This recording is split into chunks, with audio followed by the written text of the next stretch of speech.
Well, hello there, Skywinders. Welcome back to another episode of Skywind007. On today's episode, I just want to point something out. It's basically a warning. I've been seeing a lot of YouTube videos where they show a phone that's not actually out. For example, the iPhone 16. We're in September, so the iPhone 16 came out on the 20th, and there's a lot of videos that were there even weeks before it came out.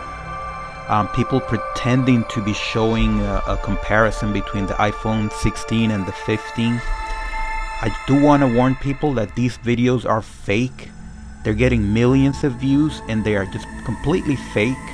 They don't have that phone. That phone came out on the 20th. They absolutely do not have that phone, and they're making videos about it, and they're confusing people. For example, I watched a whole bunch of those videos, and I was trying to make a decision whether I would get that phone or not, and then I realized, wait a minute, this video was uploaded before the phone came out. So I do know that there are some very special YouTubers that get a pre-order where they get the phone before it comes out on the stores. So those are the exceptions, but those are very high profile YouTubers that have that option. And I know that some of them actually have to travel to California and Cupertino, and they get to see the phone there.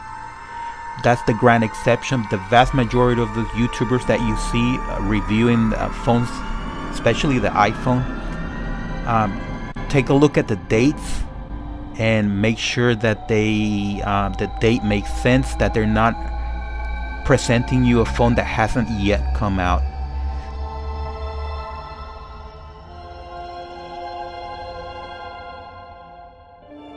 So if you want to look at here, I made this fake video right here. This is the iPhone 99 versus the iPhone 13, as you can see. And of course the iPhone 99 hasn't come out yet because we're in 2024.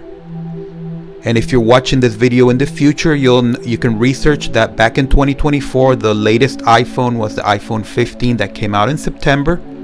Yet somehow, miraculously, I'm showing you the iPhone 99. So as you can see, it's very easy to make a fake video, and a lot of people on YouTube, they're putting up fake videos and they're taking away views from legitimate YouTubers. So what I've been doing is I've been reporting these people because they're putting up a fake scene that is realistic, didn't actually occur, and they're not labeling it as fake, and that's against YouTube policy. But in any case, thank you for watching, subscribe, and thumbs up.